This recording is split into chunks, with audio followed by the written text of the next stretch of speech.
nativos da Universidade Federal Fluminense, que este ano completa 20 anos de existência. Hoje nós trataremos do tema coleta seletiva de lixo, viabilidade de sua expansão.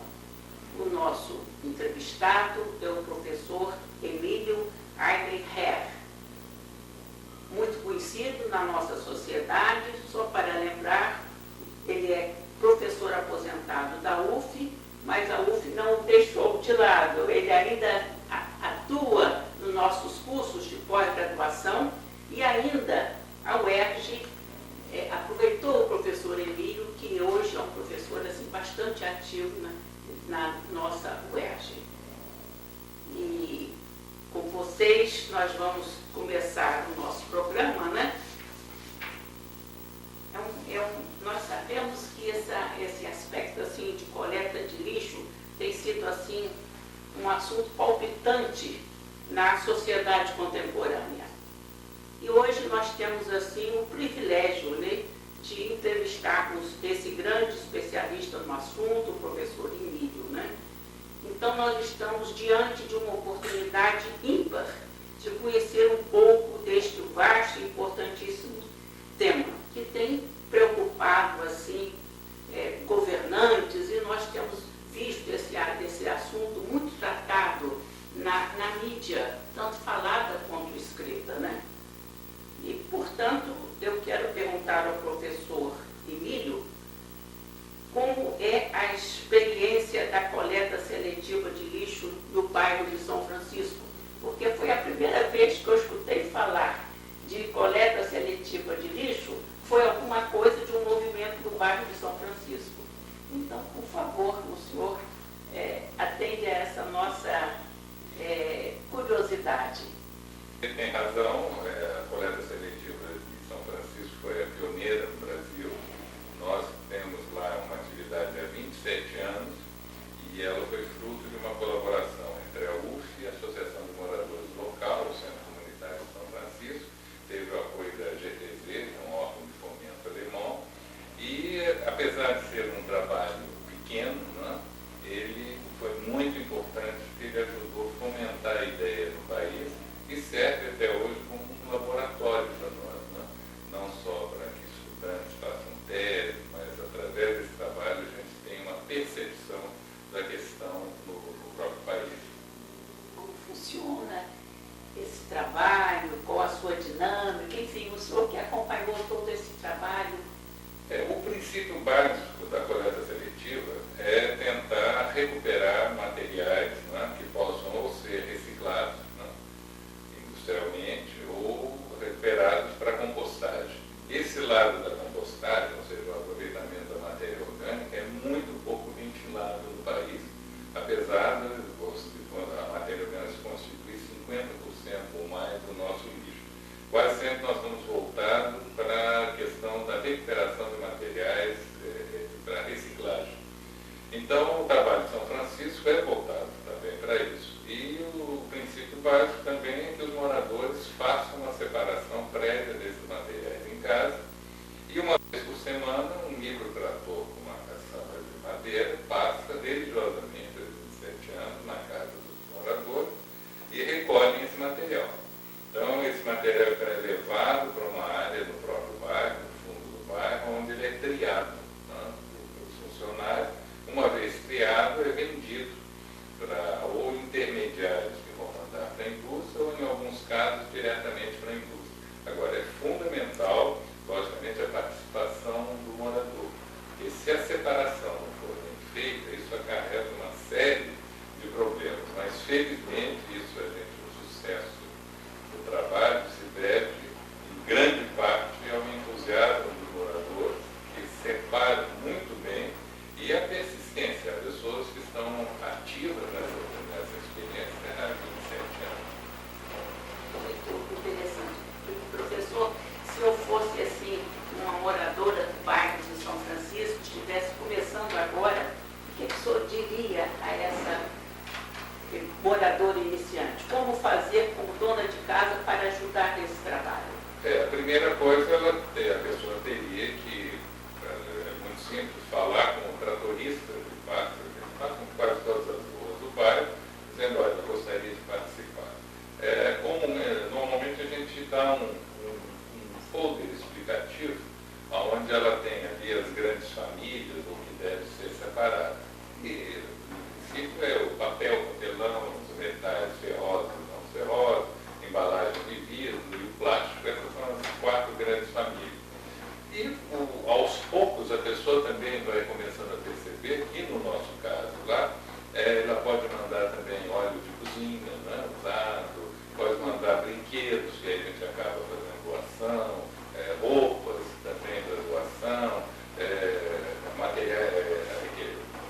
coisas da linha branca, máquina de lavar, para a questão de ferro, e também a gente recolhe materiais culturais, livros, revistas, etc., que é um aspecto muito interessante do nosso programa. O senhor falou materiais culturais. Isso poderia dar assim, uma visão para nós, qual a sua experiência nesse sentido de materiais culturais, a importância disso?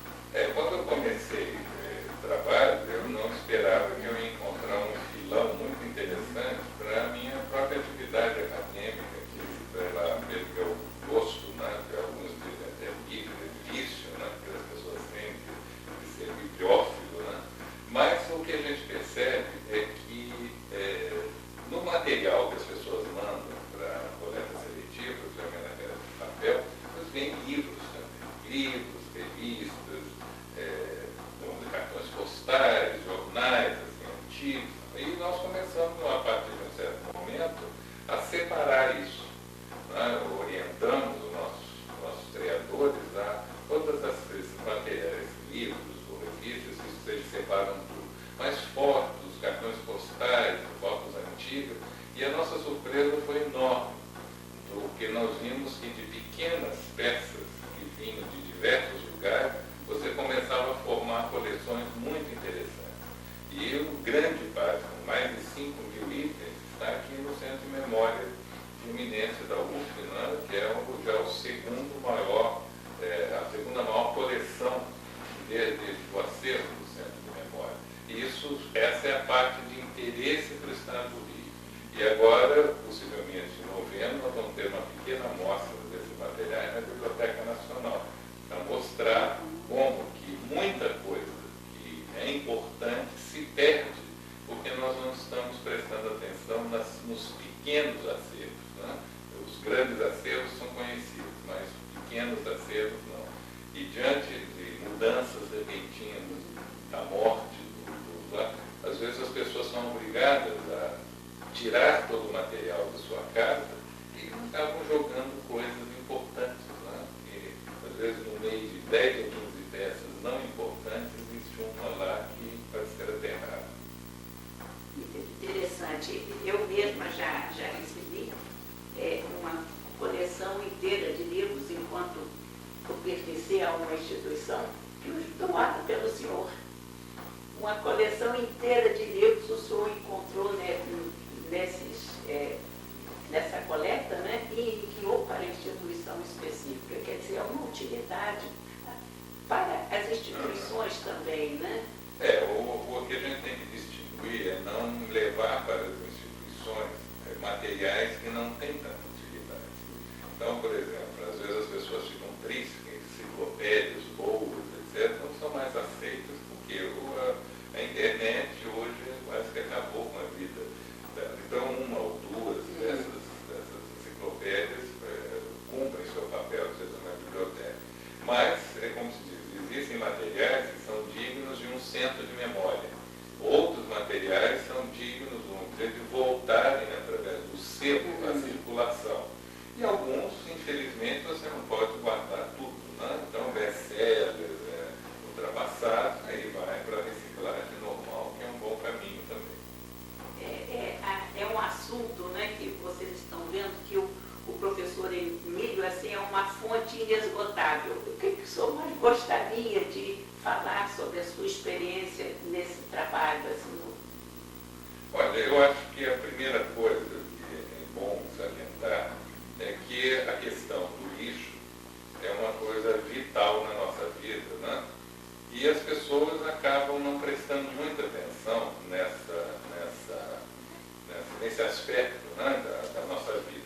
Então, o que as pessoas imaginam é o seguinte: tudo que elas compram, né, roupas, no mercado, na sua casa, em algum momento isso vai virar resíduo.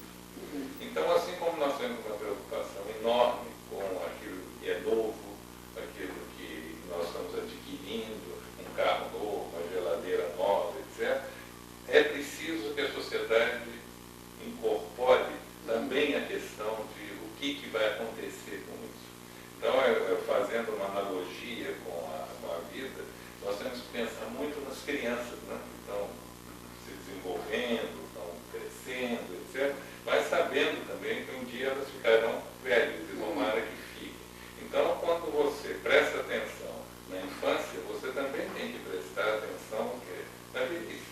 E o lixo é a mesma coisa, não adianta a gente só ter a ideia do que é novo, do que está sendo ofertado, como sociedade, principalmente vivendo em áreas urbanas, nós temos que saber prestar atenção e saber também o que nós vamos fazer com isso.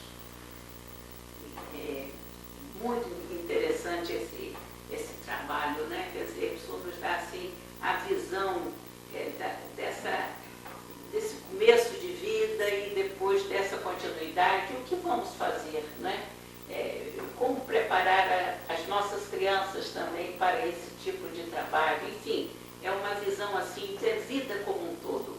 Mas nós continuaremos com o professor Emílio, porque realmente é uma oportunidade ímpar, como eu falei com vocês, porque nós estamos terminando esse bloco, mas nós ainda teremos um segundo bloco e pedimos a você, telespectador, que fique conosco para esse tema coleta seletiva de lixo, viabilidade de sua expansão com o professor Emílio. Fique conosco e daqui a pouco teremos mais perguntas com esse grande especialista no assunto.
serviços que nós precisamos pagar devendo pagar, inclusive, pela quantidade de lixo que nós geramos.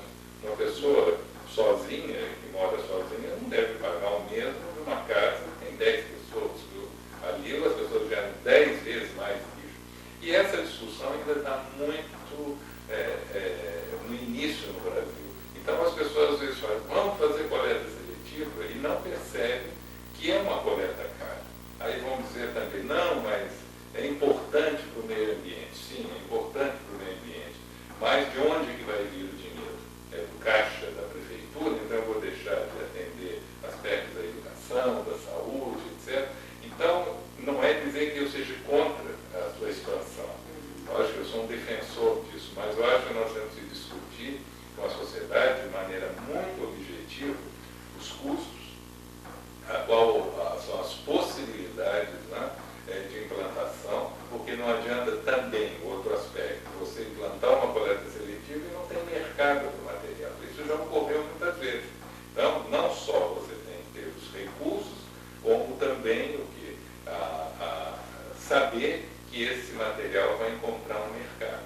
E às vezes isso deixa muita gente, né, assim, triste. Muitos materiais que são recicláveis em um determinado local não encontram mercado. E aí vai realmente para o aterro. Então a coleta seletiva ela é fundamental, ela é importante, mas ela não pode ser pensada assim, vamos expandir. Ela tem que ser muito pensada dentro de um contexto da limpeza urbana e dentro de um contexto econômico.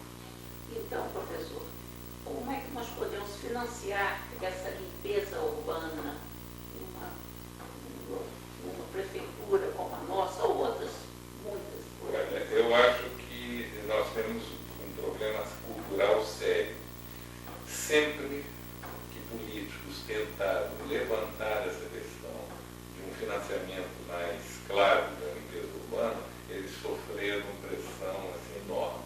Vou citar só dois casos. Marcos Tamoio, no Rio de Janeiro, onde foi ridicularizado então pelo jornal Pasquim, né? E a Marta Suplicy, em São Paulo, recentemente, que quase perde na eleição, aliás, perdeu na eleição e ficou com aquele carinho de Martaxa, né? A mulher que estava taxando o lixo. Para cobrar pelo lixo, você primeiro precisa ter uma sociedade organizada. Né? Você precisa ter critérios. Antigamente, o critério básico era pagar pelo tamanho do vasilhame. Então, muitas sociedades, desde o final do início do século XX, muitas cidades já tinham galões padronizados, 100 litros, 200 litros, 400 e tal, de tal maneira que a pessoa queria pagar pela quantidade, pelo volume de material produzido. Funciona, esse é um critério. Depois, há lugares já que hoje, com a tecnologia, que você consegue pesar o lixo do que está saindo de uma casa, né, por chips, etc. Então, é um outro critério. Agora, nós estamos muito longe disso. Por quê?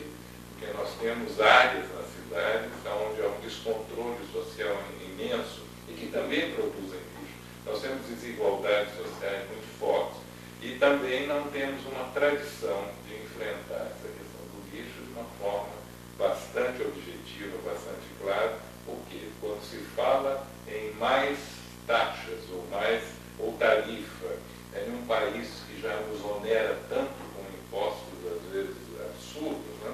Então isso é um problema que a limpeza urbana ainda vai enfrentar por algum tempo no Brasil.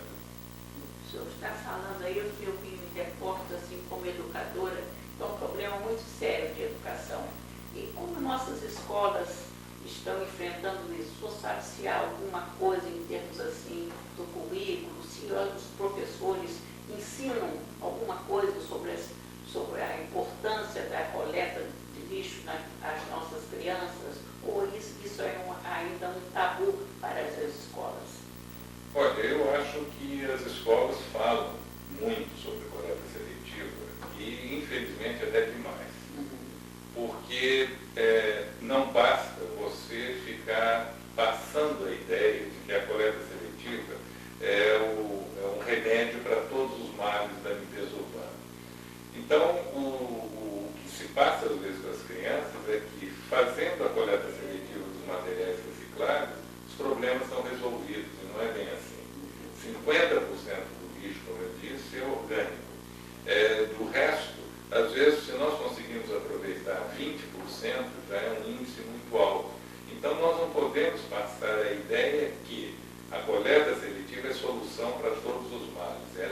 fundamental dentro de uma gestão integrada de resíduos sólidos.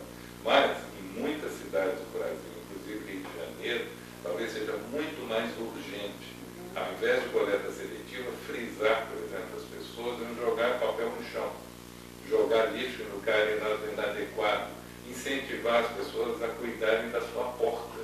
Não é? Porque às vezes você entra em determinadas residências, muito bem cuidadas, edifícios, etc., mas o sujeito se nega a mexer na porta. Ah, isso é problema da prefeitura. E não é. A prefeitura precisa fazer a manutenção, mas o cuidado é do morador também. Se eu vejo uma garrafa PET jogada na minha porta, por que eu não pego e coloco no lixo? Mas aí vem antigos tabus, não é? De que o lixo na área pública não deve ser mexido. E são tabus que têm a ver com preceitos até, vamos dizer, de religião popular, né? Porque lixo de fora não entra em casa. Como que negócio varrer o pé a moça não casa, pôr vassoura atrás da parede, da porta, a visita vai embora, essas coisas todas. E o lixo tem muito disso. Não é à toa que a gente tem o símbolo, a vassoura é o símbolo da limpeza, mas também o instrumento das bruxas. Interessante. E nós aqui na nossa cidade, né, nós tivemos aquele acidente do Morro do Bumba, né, que foi muito comentado, todos nós sabemos disso. E como se deu aquele acidente, professor? Como é que o senhor analisa como especialista no assunto aquela ocorrência tão triste da nossa sociedade? Eu tive a oportunidade de ir lá em loco, né, convidado por uma emissora de televisão, então observar a tragédia em loco. E aqui o Morro do Bumba, também fazendo um artigo sobre isso, né, já publicado, ele é uma sucessão de equívocos. Né? O que a gente primeiro precisa saber é que havia uma proposta, né, da criação de um aterro sanitário para atender, na década de 70, para atender Niterói e São Gonçalo. Por pressões populares, esse aterro não foi, depois de construído, não foi implementado. E Niterói jogava o seu lixo nesse local, no Morro do Bumba, né, que tem outro nome, Viçoso Jardim, se eu não me engano, e em nome do novo aterro, a Fundrem, na época, fechou esse lixão, né, e como não funcionou o outro aterro, acabaram descobrindo uma outra área, que é o Morro do Céu, né, que até hoje ainda se manda material para lá. E o que normalmente acontece, ninguém mais se voltou para Viçoso Jardim. Então o que ocorreu? A falta de controle municipal, etc., permitiu que muitas pessoas construíssem, não só embaixo do antigo, né, que é uma área de declive, embaixo do antigo depósito de lixo, como em cima. Aquela chuva, né, forte acabou alterando, né, a situação do solo e aquilo tudo desceu. Então, quais são os equívocos? Primeiro, lixão. Né? Já podia ter sido evitada há muito tempo a existência de lixão. Segundo, não cuidar da área depois de algum tempo. Terceiro, deixar com que pessoas ocupassem aquilo sem, e até criando algumas benfeitorias urbanas, né? Não avisando, inclusive, dos riscos. E aí, quando a tragédia se dá, ninguém é culpado. Né? Mas eu acho que o Morro do Bumba mostra muito bem a nossa pouca sensibilidade para essas questões relativas a lixo. Nós estamos chegando ao final do nosso programa, infelizmente. Então, nesse minuto final, gostaria que o senhor desse assim, a sua mensagem como especialista. Eu acho, como eu disse anteriormente, que primeiro nós temos que olhar a questão do lixo de uma maneira nova na nossa sociedade, né? Que ele essa percepção, né, de que lixo é alguma coisa para ser jogada fora, isso não pode mais existir. Então, que a gente olhe a questão do lixo com a sua complexidade, com os seus problemas, para que a gente busque algumas soluções tecnologicamente aceitáveis e educacionalmente também bem fundamentadas. Infelizmente, o nosso tempo está terminando, nós ficaremos assim mais tempo aqui para compreendermos um pouco mais esse seletiva de lixo, com um grande especialista, o professor Emílio, né? Então, nós estamos chegando ao final desse programa ASP-UF em Ação, da Associação de Professores Aposentados da Universidade Federal Fluminense, que este ano completa o seu 20º aniversário. Nós agradecemos imensamente ao nosso entrevistado, o professor Emílio, e queremos pedir a você que acesse outros programas da ASP-UF em Ação, que foram programas muito interessantes. É só você olhar o nosso site na telinha e você terá acesso a essa série de programas que a nossa associação está contemplando a nossa sociedade. Muito obrigada, professor. Foi um prazer imenso encontrar o senhor mais uma vez para esse trabalho de esclarecimento a nós outros que somos leigos no assunto sobre a coleta seletiva de lixo. Muito obrigada.